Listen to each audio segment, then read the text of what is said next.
Very controversial Le Mans Ultimate update and complete overhaul of the game incoming. Now, there's some things I'm going to tell you in this video that are probably going to make you angry if you're a fan of Le Mans Ultimate. There's some stuff that I hope you're going to enjoy.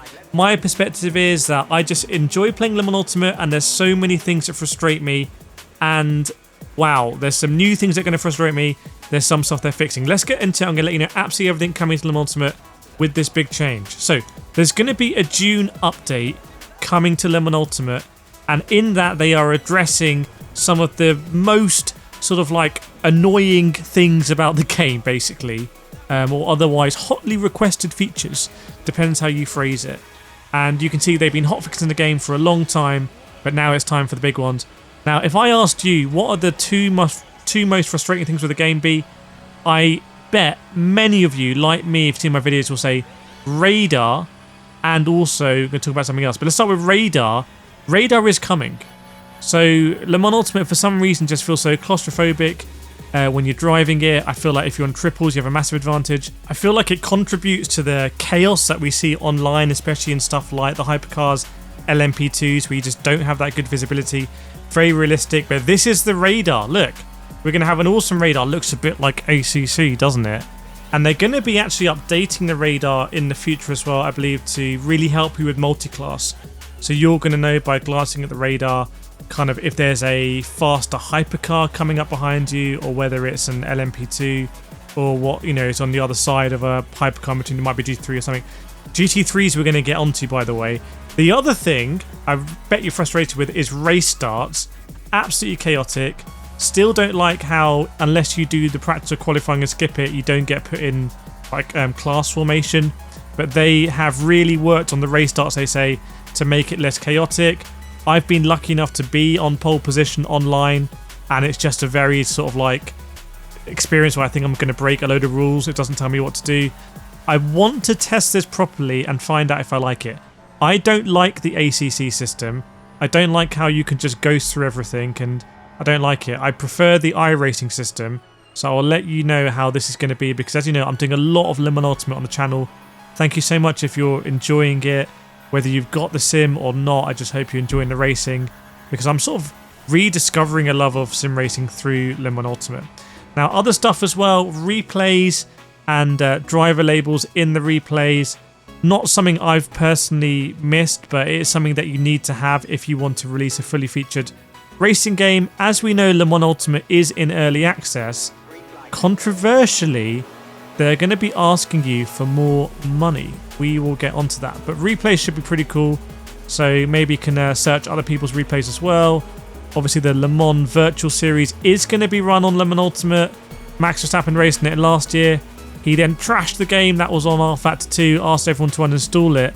Is Max going to be racing again? If so, it might be cool to sort of spectate or download the replay afterwards. They say they're improving online netcode as well. Not something I've really sort of noticed compared to iRacing, but I've done a lot more high stakes racing in iRacing, so I've been netcoded, and I've netcoded others many times. But good to really think, good that they're really thinking about the online aspect of Le Mans Ultimate. When they announced Le Mans Ultimate ages ago, Motorsport Games, I was interested about things particularly like the asynchronous multiplayer and sort of the vision they had of a group of mates being able to do the 24 hours without having to actually sit all the way through. Now, here we come to new content. So, the BMW M Hybrid V8 is coming for free. This is one of the first hypercars. It's been driving in IMSA for ages. It's been in iRacing for ages. Now it's coming to it's in WEC, so it's coming to Le Mans Ultimate. That's going to be cool. Not going to say no to new hypercars. I find the hypercars in Le Mans Ultimate very challenging to drive. I really struggle with the Cadillac. I really struggle with the Glickenhaus. The Ferrari's not so bad. The Porsche's pretty nice. But they have very different personalities, so great that that's coming. Hopefully we're going to get obviously the Alpine, the Lamborghini, all that stuff as well. They're going to add the new liveries. That might be a condition of their licensing, by the way. The fact they've got the Le Mans or WEC license might mean that they have to do that. And they're going to be showing some stuff off at Le Mans, actual Le Mans race with Thrustmaster. Pretty cool. I have got my hands on, by the way, the Thrustmaster Direct Drive wheelbase. So I am going to be using that on Le Mans Ultimate and see does it give any benefit or not. Pretty sure I know what you think. So here we go.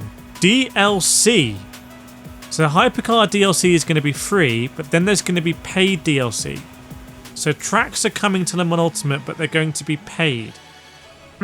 Okay, well, obviously iRacing does this.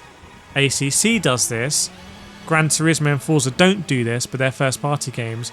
So any new tracks coming to Le Mans Ultimate, it seems that we're going to have to pay for them. And this changes the proposition from being like a early access kind of cheap bit of fun to something different. And also, there's going to be a season pass, which is going to include 4 more hypercars and 7 GT3 cars. So it's going to be 4 more hypercars, probably the ones I was saying earlier, and some GT3s. That's not all of the GT3s. I'm going to get onto that. I'm going to explain why that's not all of them. That looks like the Alpine there, the unmistakable rear headlights in the Alpine shape. And here we go. 2 free GT3 cars are coming. That's really important because at the moment there are GTEs in Le Mans Ultimate, and I reckon they're going to switch over a lot of the online service to doing GT3s and hypercars, because this season in WEC there's only hypercars and GT3s. It's not even LMP2s, although I think they're going to bring the P2s back for Le Mans, if I'm remembering correctly. So it's very, very, very different. I just want to think about this for a second. If I want to continue playing Le Mans Ultimate, like as a 2024 licensed game, bearing in mind this came out in 2024, I'm now going to have to pay for a load of content. So it feels like you're getting last year stuff for free is kind of a bit weird. There's some other stuff coming, by the way, to Le Mans Ultimate, including Coach Dave integration. I've got some exciting news on that I will let you know about in another video. But in terms of the payment stuff, I want you to let me know in the comments what you think about that in terms of having to pay for the content. Is Le Mans Ultimate in a stage where you feel comfortable paying for more cars and tracks? I've been documenting my journey on the channel. It hasn't all been roses, but you know, I can see that getting the radar is going to really help, especially in the starts. Is it going to make the racing different? I think I'm probably going to look back a little bit at the non-radar racing as a complete anomaly. iRacing doesn't have a radar, but the spotter's very good, and I never feel as claustrophobic. Like just looking left and right is a lot easier. ACC's got the radar. By the way, you'll be able to race against the 2024 grid in Le Mans Ultimate. I don't know how that's... I guess that's going to work online, but I don't know how it's going to work offline. So there you can see the early access price of £24.99, $32.99. That is going to change because there's going to be a season pass. How much is a season pass going to be? Is it going to be $10? Is it going to be $15? Is it going to be $20? I don't know. But yeah, on that point, they said there you'll be able to race against the GT3s. Is that going to be single player as well? Because is that going to be weird that you can race against them, but you can't actually drive them? I don't think there's that many games where you can do that. In iRacing, you can race against cars you don't own online, but I don't think you can offline. So like I said, it's going to be a complete overhaul of Le Mans Ultimate. It's going to go from being this sort of cheap, relatively cheap fun that you get for £24.99 to being something you're going to have to pay for the season pass if you want to keep up. Let me know what you think in the comments. I actually can't wait to hear from you. I'll see you there.